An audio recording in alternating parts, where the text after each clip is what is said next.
এখানে নাকি? কোথায়?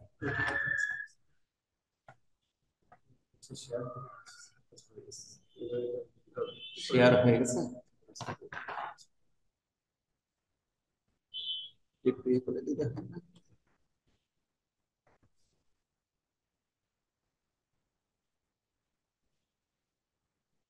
যে কোনো একটা দিলে তো হবে না। 10 ক্লাস, ঠিক আছে।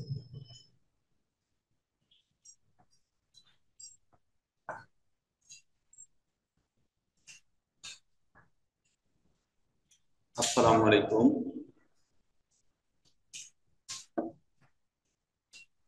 সুন্দরবন কলেজ অফ টেকনোলজি এর পক্ষ থেকে ধন্যবাদ সকলকে। আজকে আমরা প্রায় ক্লাসের শেষের দিকে এসে পড়ছি অলরেডি।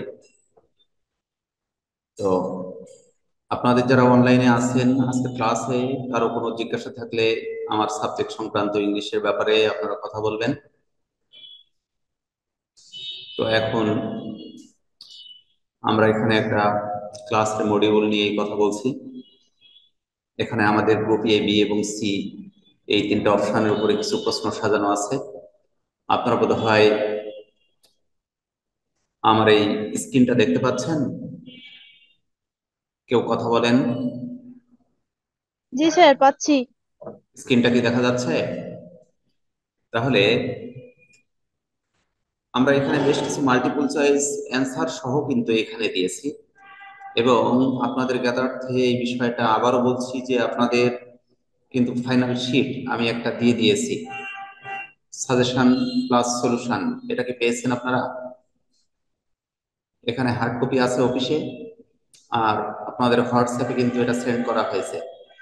এ, বি এবং সি গ্রুপের তিনটা সাজেশন এবং সলিউশন সবগুলোই আমি দিয়ে দিয়েছি। আপনারা ওগুলো মোটামুটি এক নজরে দেখবেন।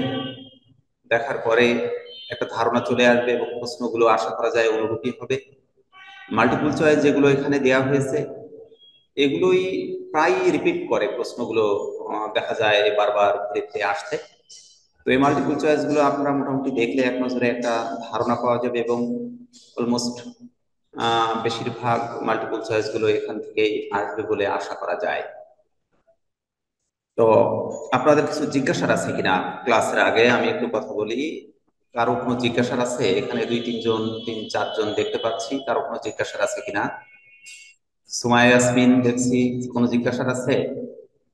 প্রশ্ন সংক্রান্ত বা অন্য কোনো বিষয়ে, আমার এই সাবজেক্টের উপরে কোনো বিষয়ে জিজ্ঞাসার আছে? জিজ্ঞাসার নাই না?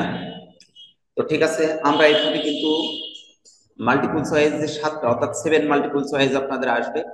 এই মাল্টিপল চয়েসের সাতটাই আমরা এখানে একটা লিস্টে আমরা নিয়ে আসছি। এটা প্রিভিয়াস এরকম ধরনের কোশ্চেনের উপরে মাল্টিপল চয়েস আমরা আগেও কথা বলেছি। তো এগুলো অ্যান্সার এখানে কিন্তু লেখা আছে, যেমন we will hold on another meeting, then we will have to go here. Hold on means, এখানে কিন্তু অ্যান্সারটাকে আমরা সিলেক্ট করে রাখছি। হোল্ড অন শব্দের অর্থ হলো অপেক্ষা করা। তো এখানে তিনটা অপশনের মধ্যে আমরা অপশন ওয়ান যেটা, এটাকে কিন্তু উত্তরপত্র হিসাবে এখানে রেখে দিয়েছি। তো নাম্বার টু যেটা আছে দেখেন, কুইজ ডরমেন্ট পার্টনার। এটা কিন্তু খুব ইম্পর্টেন্ট একটা প্রশ্ন। এই প্রশ্নটা দেখা যাবে এবার আসতেও পারে। এটা কিন্তু প্রিভিয়াস 2 ইয়ার আগের একটা প্রশ্ন। 2 ইয়ার্স আগে যে প্রশ্নটা হয়েছিল সেই প্রশ্নে দেখলাম এই প্রশ্নটা আসছে। আপনার বিজনেস ইংলিশের মাল্টিপল চয়েসে এই প্রশ্নটা হয়েছিল। এখানে কিন্তু উত্তর সিলেক্ট করা নাই, অ্যান্সার সিলেক্ট করা নাই। কুইজ ডরমেন্ট পার্টনার, ডরমেন্ট পার্টনারটা কে? এখানে অপশন করা হয়েছে one who takes no active part in business, একজন ব্যক্তি যে সক্রিয় অংশগ্রহণ করে না বিজনেসে। এ ওয়ার্কিং পার্টনার, একজন ব্যক্তি ওইরকম যাকে ডরমেন্ট পার্টনার বলা হবে, সে সবসময় কাজ করে। Number C, partner for profits, ওই পার্টনার যে শুধুমাত্র প্রফিটের জন্য আসে, লাভের জন্য আসে। নাম্বার ডি হচ্ছে মাইনার পার্টনার, অর্থাৎ যে অল্প ভাগের পার্টনার, অংশীদার। এই চারটা অপশনে কিন্তু এখানে উল্লেখ করা হয়েছে। এখান থেকে which is correct, slide way, আপনাদের কাছে কোনটা কারেক্ট বলে মনে হয়? কি সুমাইয়া ইয়াসমিন, শোনা যাচ্ছে আমার কথা? আমার কথা কি শুনতে পাচ্ছেন? সুমাইয়া, সুমাইয়া তো কথা বলে না। শিল্পী, কি শোনা যাচ্ছে আমার কথা?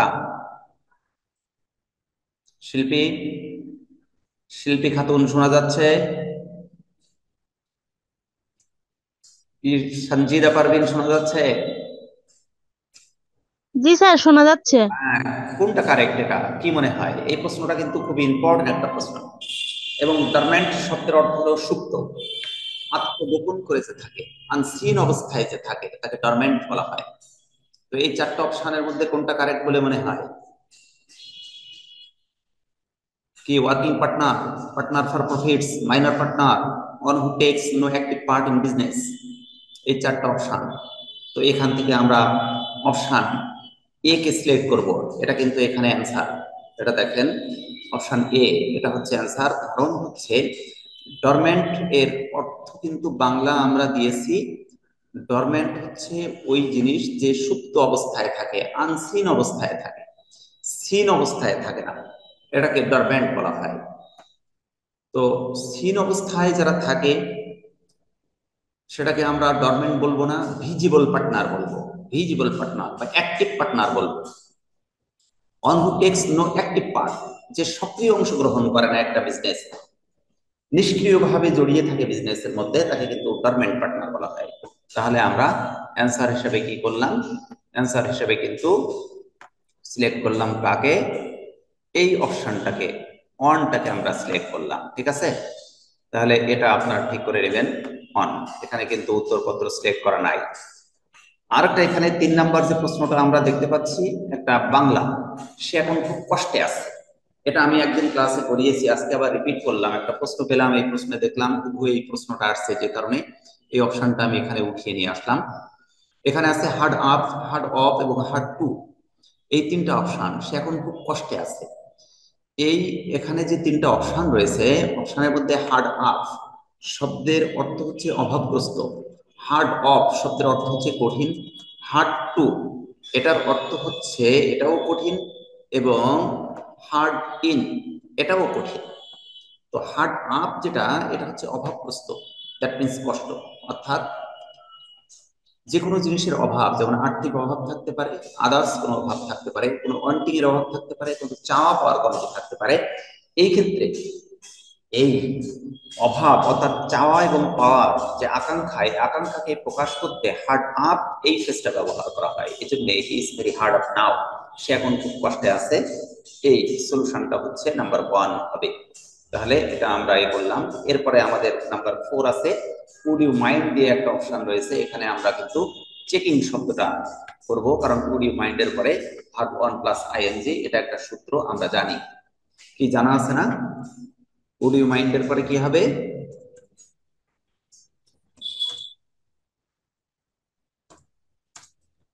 ভার প্লাস আইএনজি, জি স্যার, জানা আছে। প্লাস আইএনজি, এটা হচ্ছে একটা সূত্র। সঙ্গত কারণে এখানে চেক হবে না, বা চেক হবে না, বা চেক হবে না, চেকিং হবে। তো এই চেকিং শব্দটা আসলে প্রকৃতপক্ষে এটা হচ্ছে নন ফাইনাইট ভার্ব। এটা প্রেজেন্ট পার্টিসিপল অথবা জিরান, এই দুইটার একটা হবে। আর একটা হচ্ছে ইনফিনিটিভ। ইনফিনিটিভটা হচ্ছে 2 প্লাস ভার্ব 1, আর প্রেজেন্ট পার্টিসিপল হচ্ছে verb 1 plus ING equal to present participle equal to adjective, আর verb 1 plus ING equal to noun equal to gerund. এই হচ্ছে একটা সূত্র, আপনাদের জানা থাকার কথা। আমি এত ডিটেলস আলোচনা করব না, কারণ verb 1 plus ING equal to যেমন জেরান্ড হবে, তেমনি আবার পার্টিসিপলও হবে, তাই কি না? এটা জেরান্ড হবে কখন? যখন এটা নাউনের মতো কাজ করবে। ঠিক আছে, নাউনের মতো কাজ করবে তখন জেরান্ড। আর যখন verb 1 plus ING equal to adjective equal to, এটা হচ্ছে পিপি, প্রেজেন্ট পার্টিসিপল। এই হচ্ছে সূত্র। তো প্রেজেন্ট পার্টিসিপলটা আসলে অ্যাডজেক্টিভের মতো কাজ করে, আর নাউনটা আসলে জেরান্ডের মতো কাজ করে। তো আমাদের আলোচ্য বিষয় এখানে এটা নয়।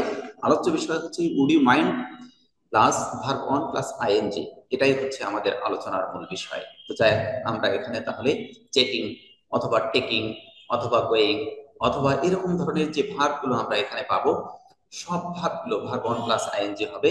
এটাই হচ্ছে উড ইউ মাইন্ড এর চাওয়া। তো এখানে আমরা নাম্বার 1 কে সিলেক্ট করলাম। এরপরে একটা অপশন দেখছি আমরা এখানে, আমি খুব দ্রুত কথা বলে যাব কারণ পরবর্তীতে গ্রুপ বি এর মধ্যে একটু কথা বলার কিছু আছে, আমরা ওটা একটু দেখব সময় নিয়ে। The antonym for slothful, slothful শব্দের অর্থ কিন্তু, the meaning of the word is অলস, এটা আমরা লিখে দিয়েছি এখানে, অলস স্লথফুল। তো আমাদের এই ওয়ার্ডটার অর্থ যদি না জানি তাহলে কিন্তু এটাকে আমরা সলিউশন করতে পারবো না। তো স্লথফুলের অর্থটা আগে আমাকে জানার চেষ্টা করতে হবে। প্লেফুল, প্লেফুল শব্দের অর্থ কি? প্লেফুল, প্লেফুল শব্দের অর্থটা কি আমরা জানি? প্লেফুল শব্দের অর্থ এনার্জেটিক শব্দের অর্থ কি? এনার্জেটিক, উদ্যমী নাকি? এনার্জেটিক শব্দের অর্থ হলো উদ্যমী। আর কোয়ালসাম শব্দের অর্থ ঝগড়াটে, এবং স্লোস শব্দের অর্থ হচ্ছে অলস। তো সঙ্গত কারণে এখানে স্লথফুল, অলস আমরা অর্থটা পেয়েছি। এখন এর অ্যান্টোনিম অর্থাৎ বিপরীতার্থক শব্দকে আমার বুঝতে হবে। প্লেফুল শব্দের অর্থ হলো কর্মমুখর, কর্মমুখী যে, অর্থাৎ যে এনার্জেটিকের অনুরূপ, সিনোনিম বলা যেতে পারে এটাকে। তাহলে এখানে আমরা অলসের উল্টাটা চাচ্ছি, তাহলে প্লেফুল এবং এনার্জেটিক এই দুইটাই হতে পারে, কিন্তু প্লেফুল শব্দটার থেকে এনার্জেটিক শব্দটাই বেশি, এই ওয়ার্ডটা বেশি অ্যাপ্রোপ্রিয়েট। সঙ্গত কারণে এখানে আমরা অপশন বি কে আমরা উত্তর হিসেবে সিলেক্ট করব, এনার্জেটিক। এরপরে আমাদের বাই অ্যান্ড লার্জ, এখানে একটা ফ্রেজ রয়েছে এরকম, এটা কিন্তু হুবহু একটা প্রশ্ন আমি তুলে ধরেছি, আমি আবারও বলছি হুবহু একটা ফাইন আর্টসের একটা প্রশ্ন, যে প্রশ্নটা মেবি 2 ইয়ার্স, প্রিভিয়াস 2 ইয়ার্সে এটা হয়েছিল সেই প্রশ্নটা। তো বাই অ্যান্ড লার্জ, এখানে যে প্রশ্নটা আমাদের আছে, এই যে বাই অ্যান্ড লার্জ, এটা হচ্ছে একটা ফ্রেজ, এরকম কিন্তু আপনাদের আসবে। এই ফ্রেজটার অর্থ হচ্ছে সাধারণত, মোটের উপর, অধিকাংশ ক্ষেত্রে। তো এটার অর্থ কি? এভরিওয়্যার। অপশন এ তে আছে এভরিওয়্যার, অপশন বি তে রয়েছে আমাদের এখানে হচ্ছে ভেরি লার্জ, অনেক বড়, আর সি তে আছে মোস্টলি, এবং ডি তে আছে ফার অ্যাওয়ে, অনেক দূর।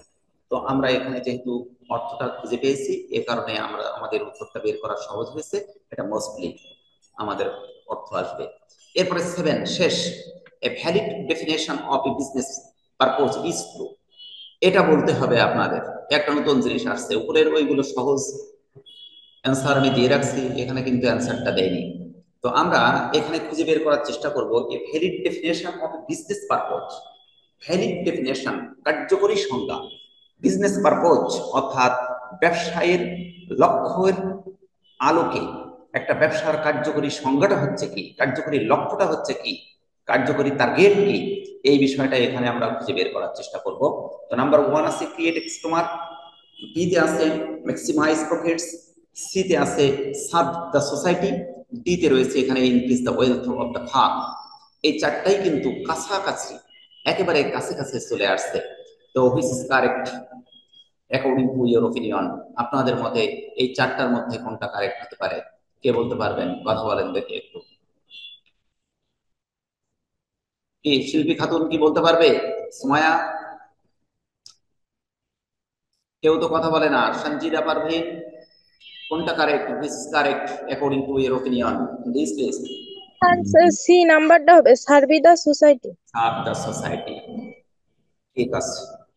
এখন ম্যাক্সিমাইজ প্রফিট, যদি if we select the option B, what is the problem according to your opinion? Maximize profits. বিজনেসের মানুষ তো ব্যবসা করে তার প্রফিটকে বাড়াতে, সেবা দেওয়া কয়টা মানুষের লক্ষ্য? তা এটাকে আমাদের উত্তর হিসেবে গ্রহণ করলে অসুবিধা কোথায়? What is the problem? আসলে সমস্যাটা কি? ইনক্রিজ দ্য ওয়েলথ, সম্পদ বাড়ানোর জন্যই মানুষ সব করে, খাওয়া না থাকলে আমার মনে হয় সব বাদ দিয়ে বসে থাকতো মানুষ বাড়িতে। Increase the wealth of the farm, ফার্মের ওয়েলথকে বাড়ানো, এটাও করে। আবার ক্রিয়েট এ কাস্টমার, কাস্টমার তৈরির জন্য, মানে বিজনেস পারপোজের মূল উদ্দেশ্য হচ্ছে কাস্টমার তৈরি করা। এই চারটাই কিন্তু কাছাকাছি। সার্ভ দ্য সোসাইটি, ঠিক আছে, ব্রড মাইন্ডে যদি আমরা আলোচনা করি, এটা ইলাবোরেটলি যদি আমরা এটাকে বিশ্লেষণ করি, সার্ভ দ্য সোসাইটি ঠিক আছে, আসলে ব্যবসার উদ্দেশ্য হওয়া উচিত ছিল সমাজকে কিছু দিয়া, সমাজকে সেবা দিয়া। কিন্তু আমি সমাজকে সেবা তখনই দিতে পারবো যখন আমার সেবা দেওয়ার মতো ক্ষমতা আমার মধ্যে থাকবে, তাই না? না, আমার ক্ষমতা না থাকলেও আমি সমাজকে দিতে পারবো? ক্ষমতা তো আমার মধ্যে থাকতে হবে, তারপরে তো আমি সমাজকে কিছু দিব নাকি? কি সানজিদা পারবেন, কি মনে হয়? আমার ভিতরে কিছু থাকতে হবে তো, তারপরে তো আমি সমাজকে দিব। টাকা দিলে টাকা থাকতে হবে, সুনাম দিলে সুনাম আমার মধ্যে থাকতে হবে। অর্থাৎ জি স্যার। যদি আমার মধ্যে না থাকে তাহলে তো আমি দিতে পারবো না, ঠিক কিনা? জি স্যার। তাহলে একটা ব্যবসা অর্থাৎ ভ্যালিড ডেফিনেশন, কার্যকরী সংজ্ঞা বা কার্যকরী লক্ষ্য, এ বিজনেস পারপোজ, একটা ব্যবসার উদ্দেশ্যের আলোকে কার্যকরী লক্ষ্যটা কি ব্যবসার। অর্থাৎ যখন কোনো মানুষ কোনো ব্যবসা করে বা ব্যবসার চিন্তা করে যে আমি এই প্লেসে একটা দোকান করব, এই দোকানটা করার আগে কিন্তু সে ভাবে যে দোকানের পণ্যটা সে কাদেরকে সার্ভ করবে। যদি দোকানের পণ্যটা বিক্রি না হয়, দোকানের পণ্যটা যদি বিক্রি করে ওখান থেকে প্রফিট না আসে, তাহলে কিন্তু সমাজের সেবা বলেন, ব্যক্তির সেবা বলেন, প্রফিট বলেন, ওয়েলথ বাড়ানো বলেন, কোনো কিছুই সম্ভব হবে না। এই জন্য ভ্যালিড ডেফিনেশন বিজনেসের হচ্ছে সব থেকে বড় ডেফিনেশনটা হচ্ছে যে উদ্যোক্তা সৃষ্টি করা। দেখবেন ব্যবসার অন্যতম প্রধান লক্ষ্য হচ্ছে উদ্যোক্তা উন্নয়ন বলে একটা কথা আছে। যারা কমার্সে পড়ে বিশেষ করে এই জিনিসটা তারা অনেক বেশি স্টাডি করে। উদ্যোক্তা উন্নয়ন অর্থাৎ কাস্টমার থাকলো না, আপনার ক্রেতা থাকলো না, আপনি সমাজকে কিছুই দিতে পারবেন না, আপনার ব্যবসায় প্রফিট আসবে না, আপনার অন্য কিছু তো চিন্তা করা দূরেই যাক, বরং আপনার যে মূলধনটা রয়েছে এই মূলধনটা একদিন হারিয়ে যাবে। অর্থাৎ আপনি কিন্তু হারিয়ে ফেলবেন, উইল লস ইওর কি প্রফিট নয়, ইউ উইল লস ইওর কি বলা যায় আসল না, আসলটা কিন্তু হারিয়ে ফেলবেন আপনি, মূলধনটাই কিন্তু ওখান থেকে চলে যাবে সঙ্গত কারণে ক্রিয়েট এ কাস্টমার, এটা কিন্তু মনে রাখবেন। অর্থাৎ valid definition of business purpose এটা হচ্ছে ক্রিয়েট এ কাস্টমার। কাস্টমার তৈরি করতে না পারলে আপনার সমস্ত উদ্দেশ্যগুলো সব ব্যর্থতায় পর্যবসিত হবে। এই জন্য এই অপশনে আমরা উত্তরটা number A, create a customer, এটাই করব। ক্লিয়ার হয়েছে কি? আমি কি বোঝাতে পেরেছি? ক্লিয়ার কিনা? কি সঞ্জিদা কথা বললেন? সঞ্জিদা কথা বললেন, বুঝতে পেরেছেন? শুনতে জি পাচ্ছেন? স্যার, বুঝতে পেরেছি। হ্যাঁ, শুনতে পাচ্ছি স্যার। মানে আমি কি আসলে বুঝতে নেটওয়ার্ক পেরেছি কিনা বিষয়টা? জি, কথা কাটছে। হ্যাঁ কথা নেটওয়ার্কে আমার এখানে নেটওয়ার্কে একটু সমস্যা, তো এই জন্য কথা একটু কাটা কাটা আসছিল। কথা কাটা আসুক, কিন্তু ক্রিয়েট এ কাস্টমার এটা কিন্তু এর উত্তর। আমি কিন্তু এই যে সিগন্যাল দিয়ে দিয়েছি, জি স্যার। সিগন্যাল দিয়েছি, দেখা যাচ্ছে কি? স্ক্রিনটা দেখা যাচ্ছে তো? হ্যাঁ, হ্যাঁ, স্যার, এবং দেখা যাচ্ছে দেখা মূল কারণ হচ্ছে ব্যবসা করার মূল লক্ষ্য হচ্ছে কাস্টমার তৈরি করা। কাস্টমার যদি না থাকে, তিনটা অপশন দেখেন অকেজো হয়ে যাবে। প্রফিট আদৌ সম্ভব না, সমাজকে কিছু দেওয়া সম্ভব না, ওই ফার্মের ওয়েলথকে ইনক্রিজ করা আদৌ সম্ভব না যদি কাস্টমার না থাকে। এজন্য কোনো বিজনেস করার মূল লক্ষ্য হচ্ছে কাস্টমার কোথায় পাবো। আমি এখানে একটা দোকান খুলবো, দোকানটা কাস্টমার হবে কি না এর উপরে নির্ভর করবে আমার প্রফিট হোক, আমার সুনাম হোক, আমার সমাজের সেবা হোক, সবকিছু নির্ভর করবে। এই জন্য valid definition of A business purpose is to create customer. এটা হচ্ছে কাস্টমার তৈরি করাই হচ্ছে valid definition of A business purpose, এটাই হচ্ছে অ্যান্সার। তাহলে নাম্বার এ কে আমরা সিলেক্ট করলাম। এরপর আমরা গ্রুপ বি, স্পিকিং স্কিল, যেখানে আমাদের প্রশ্ন থাকবে কয়টা? এখানে প্রশ্ন থাকবে আমাদের চারটা, প্রত্যেকটা প্রশ্নে আমাদের মার্কস 2 থাকবে। তা এখানে একটা প্রশ্ন নিয়ে আসছি, what is punctuality and why it is needed in our place. পাংচুয়ালিটিটা কি জিনিস, এই প্রশ্নটা আসছে আইসিটি ডিপার্টমেন্টে, এই গত বছর প্রশ্নে কিন্তু এটা পড়ছে। পাংচুয়ালিটিটা কি জিনিস and why it is needed in our place, আপনার ওয়ার্ক প্লেসে এই পাংচুয়ালিটিটা কেন দরকার? আপনি মনে করেন আপনার বাড়ির কর্তৃক বা বাড়ি আপনি নিয়ন্ত্রণ করেন, রান্না বান্না সবকিছু আপনার আপনার বাড়িতে অন্য একজন অর্থাৎ ছেলের বাবা বা মেয়ের বাবা যে আছে সে বাইরে থেকে উপার্জন করে নিয়ে আসে। পাঁচজন মানুষ আসলে এই পাঁচজন মানুষকে অর্থাৎ আপনার মেহমান আসলে এই মেহমান সুনাম করবে না দুর্নাম করবে, এটা কিন্তু কমপ্লিটলি নির্ভর করে ওই বাড়ির কর্ত্রীর উপরে, তাই না? নাকি কর্তার উপরে? কর্তা তো বাজার করেই খান্ত, কিন্তু কর্ত্রীর উপরে নির্ভর করবে। তো যিনি ওই বাড়ির কর্ত্রী আছেন, অর্থাৎ সে যদি পাংচুয়াল হয়, সে যদি পাংচুয়ালিটি বলতে এখানে সময়নিষ্ঠতা বলি, একাগ্রতা বলি, তারপরে সচেতনতা বলি, এই ধরনের যত ওয়ার্ড রয়েছে ইফেক্টিভ ওয়ার্ড সবগুলো পাংচুয়ালিটির মধ্যেই সম্পৃক্ত। এনার্জেটিক বলা যেতে পারে এর অর্থ এক হিসেবে, তারপরে আর কি বলা যেতে পারে, অ্যাক্টিভ বলা যেতে পারে। এই ধরনের যত ইফেক্টিভ ওয়ার্ড আছে সবগুলো কিন্তু পাংচুয়ালিটির সাথেই সম্পৃক্ত। সঙ্গত কারণে একজন ব্যক্তি যদি পাংচুয়াল হয় তাহলে সে তার নিজস্ব কর্ম, অর্থাৎ কি বলা যায়, তার গণ্ডির মধ্যে নিজেকে উন্নত, মার্জিত এবং কাঙ্ক্ষিত ব্যক্তিত্ব হিসেবে উপস্থাপন করতে পারে। So that you have to create your punctuality in your characters. আপনার চরিত্রের মধ্যে আপনার পাংচুয়ালিটিকে অবশ্যই চিত্রিত করতে হবে, এটাই হচ্ছে মূল লক্ষ্য। তো আমরা এখানে পাংচুয়ালিটিটা কি জিনিস এটা আগে দেখব। এখানে আমরা লিখছি punctuality makes us value our time. পাংচুয়ালিটিটা আমাদেরকে তৈরি করে ভ্যালু আওয়ার টাইম, আমাদের সময়ের মূল্যবোধকে আমাদের মধ্যে জাগ্রত করে। এবং তাই না শুধু, অন্যের সময়ের মূল্যবোধকেও সে কি করে, জাগ্রত করতে সহায়তা করে। তাহলে আমরা জানি পাংচুয়ালিটিটা হচ্ছে নিজের সময় নিষ্ঠতা, নিজে খুবই সময়ের উপরে কি বলা যায় যে সচেতন। বাট শুধু নিজের সময়ের উপরে সচেতন হলেই তাকে পাংচুয়াল বলা যাবে না, বরং অন্যের সময়ের উপরেও সচেতনতা সৃষ্টি করে, অর্থাৎ দায়বদ্ধতা নয়, দায়িত্ববোধ সৃষ্টির মধ্য দিয়ে অন্যের সময়কে প্রাধান্য দিয়ে কি বলা যায়, অন্যের সময়কে প্রাধান্য দিয়ে কর্মে সম্পৃক্ত হয়ে ওই কর্মকে ত্বরান্বিত করে নিয়ে যাওয়ার নামই হচ্ছে পাংচুয়ালিটি। তাহলে শুধু নিজের সময় নিষ্ঠতা থাকলে হবে না, অন্যের সময়কেও অগ্রাধিকার দিতে হবে, এটাই হচ্ছে কিন্তু পাংচুয়ালিটি। তাহলে punctuality makes us value our time and that of others. শুধু আমাদের টাইম না, অন্যের সময়কেও কি করতে হবে, এখানে প্রাধান্য দিয়ে কাজ করতে হবে, এটাই হচ্ছে পাংচুয়ালিটি। এখন এই লাইনটা যদি আমরা শুধু লিখে দেই সেটাও কিন্তু হয়ে যাবে। তো আমরা এর পাশাপাশি দেখেন একটু যদি আরেকটু আমরা লিখি, যেমন a punctual person is very good at time management. একজন পাংচুয়াল অর্থাৎ সচেতন ব্যক্তি বলি, সময়নিষ্ঠ ব্যক্তি বলি, সে very good at time management. Time অর্থাৎ সময় নিষ্ঠতার ব্যাপারে অত্যন্ত দক্ষ। Most famous and successful personalities, most famous এবং সে অধিক খ্যাতিসম্পন্ন অ্যান্ড সাকসেসফুল পার্সোনালিটিজ, এবং তার ব্যক্তিত্বটা অত্যন্ত গঠনমূলক আর নৌন টু বি পাংচুয়াল, এবং তাকে বলা হবে পাংচুয়াল।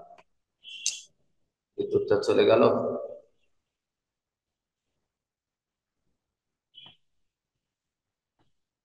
আপনার কি শুনতে পাচ্ছেন? মনে হয় না। হ্যালো।